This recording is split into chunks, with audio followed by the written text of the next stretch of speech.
Bonsoir à tous et à toutes. Eh bien, cette semaine, il n'y a ni vigilance météorologique, ni vigilance pour la marine.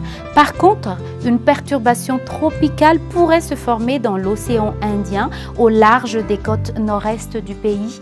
On surveille de près l'évolution de la situation, ainsi que la possibilité de cyclogenèse. En ce qui concerne la tendance de la semaine, eh bien, le temps sera généralement caractérisé par le régime de vent faible, humide et instable.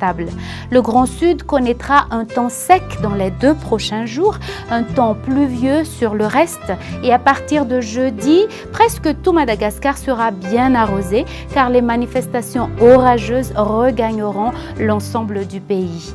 La température, quant à elle, ne connaîtra pas beaucoup de changements. On va passer à la prévision du temps pour demain.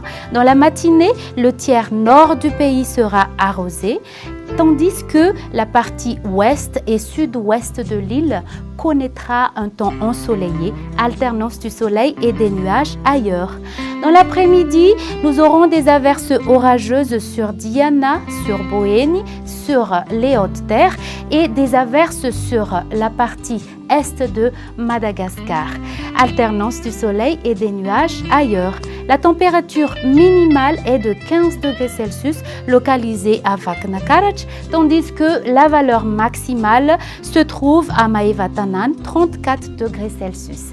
Et pour les quelques villes extérieures ainsi que les îles voisines, nous aurons alternance du soleil et des nuages à Paris et à Milan, un temps ensoleillé à Nairobi et La Réunion, averses orageuses à Bangkok et Seychelles, de la pluie sur Comores et Johannesburg et une ambiance grise sur l'île Maurice. Eh bien, le soleil va se lever à 5h10 et va se coucher à 18h17. Je vous souhaite une excellente soirée et en compagnie de la télévision Malagasy. Au revoir.